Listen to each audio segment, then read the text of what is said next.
Puis, on fera des postes récepteurs de télévision bijoux, comme il y a des postes de TSF bijoux. Des postes de poche, grands comme une lampe électrique. Plus besoin d'acheter un journal, on se branchera sur l'émission d'information, ou sur l'éditorial politique, ou sur la chronique de mode, ou sur le compte-rendu sportif, voire même sur un problème de mots croisés. Et la rue présentera un singulier spectacle.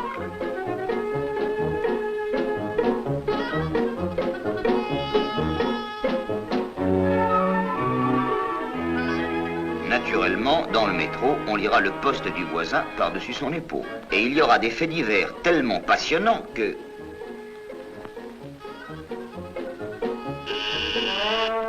Et je ne parle pas du feuilleton. Il était devant elle était devant lui. Ils étaient l'un devant l'autre, heureux de se sentir émus, émus de se sentir heureux. La télévision sera pour tous un besoin plus impérieux encore qu'aujourd'hui le cinéma ou la radio. Toutes les voitures seront munies d'un poste récepteur. Espérons qu'il n'y aura pas souvent de mauvaises nouvelles susceptibles d'affoler les conducteurs impressionnables. Écoutez maintenant notre rubrique de faits divers. Aujourd'hui, dimanche de Pâques, jour sanglant pour les automobilistes. On nous signale le 124e accident de la journée.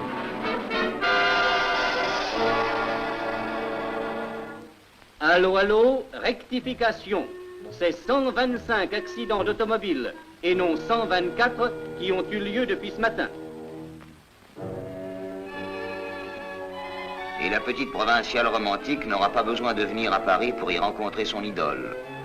Elle l'aura sur sa table de nuit. Personne n'y échappera. Et les ministres de demain, au lieu d'être choisis comme ceux d'aujourd'hui pour leur valeur, leur intelligence, leur dévouement à la cause publique, seront choisis pour la séduction de leur sourire et le velouté de leurs yeux. Le pays, je le dis comme je le pense, mes chers concitoyens, a droit à la vérité. Nous sommes à un tournant de notre histoire. L'époque est cruciale et toutes ces questions doivent être reconsidérées. Citoyens, Outi, maman, c'est à ce parti-là que je veux adhérer.